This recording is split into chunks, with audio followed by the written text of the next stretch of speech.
आदरणीय प्रदीप भाऊ, आपल्या कारखान्याच्या कामगार संघटनेचे अध्यक्ष मान्य गोरे साहेब, कार्याध्यक्ष आमचे सहकारी मित्र अरुण अण्णा सपकाळ, उपस्थित सर्व युनियनचे पदाधिकारी, आमचे मार्गदर्शक आदरणीय कंचे साहेब आणि उपस्थित माझ्या कामगार बंधूंनो, आता भाऊनी माझा परिचय करून दिलाच, तरी पण काही लोकांना माहित नसेल. माझं नाव वैभव गायकवाड, माझं नाव, वाळवा आहे माझं गाव. इथं मी पॅन इन्चार्ज म्हणून कार्यरत आहे. मला आता मनोगताच्या पूर्वी तुम्हा सर्वांना एक दोन सूचना करायच्या आहेत. त्या सूचनांचं पालन कराल असं मी ग्राह्य धरून मी तुम्हाला आपल्या मोबाईल पिलावलला सायलेंट मध्ये ठेवा ही विनंती करतो. प्रथम मोबाईलला पिलावल म्हणलं का हे सांगतो. आपण सगळी ग्रामीण भागातली आहेत. आपल्याला सगळ्यांना माहित आहे, बाल बाळाचं बालवतं सगळ्यांना आठवतंय. आपण त्याच बालवत्यातनं लहानाचं मोठं झालो.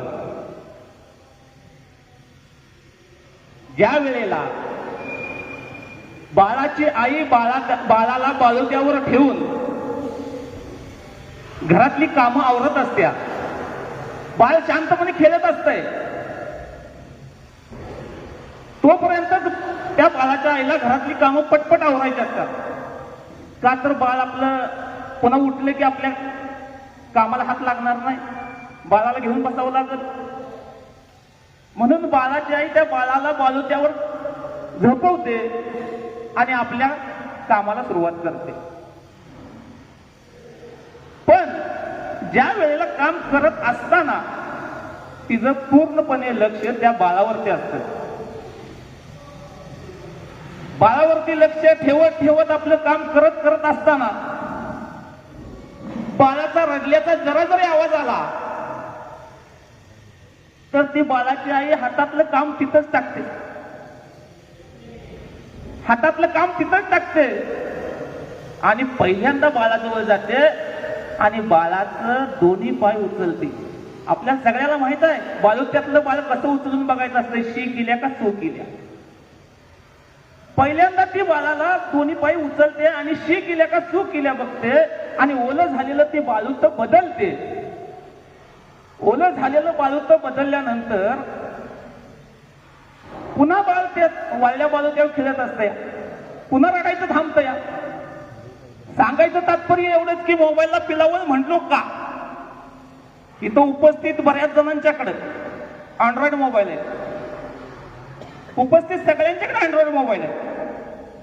जरा जर ट्रिंग वाजले की आपण मोबाईल काढतोय, वर हात फिरवतोय.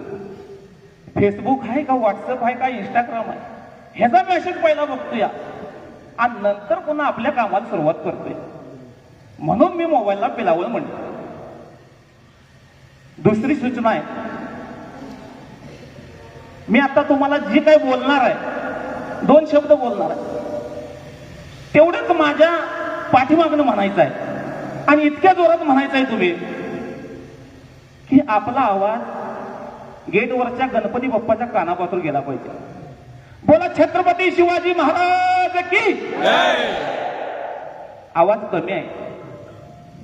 मी अनेकदा म्हणतोय तुम्हाला, मी काय म्हणतोय बघा, मी जेवढं म्हणल तेवढंच माझ्या पाठीमागून म्हणा, इतक्या जोरात म्हणा, इतक्या जोरात म्हणा की गेटवरच्या गणपती बाप्पाच्या कानात आवाज गेला पाहिजे.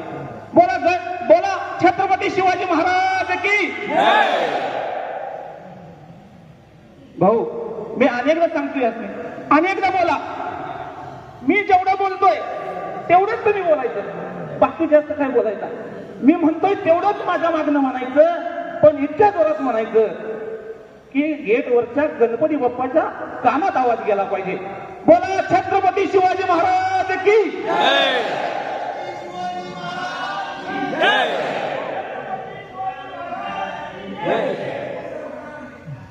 आता भाऊनी बोलत.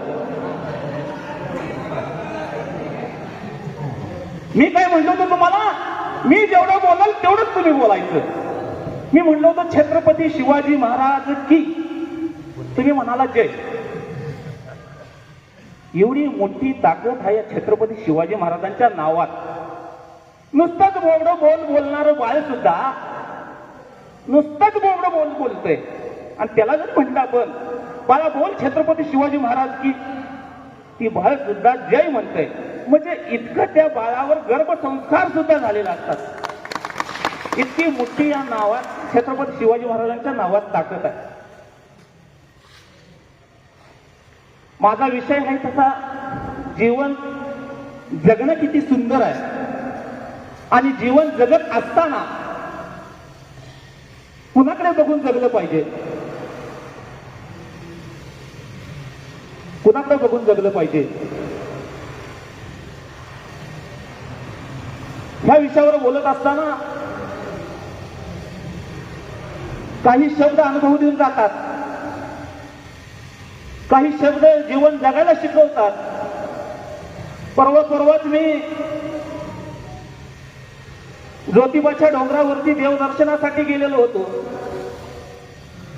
आणि तिथं एक मुलगी सुंदर शब्दात सुंदर गजरे विकत होती.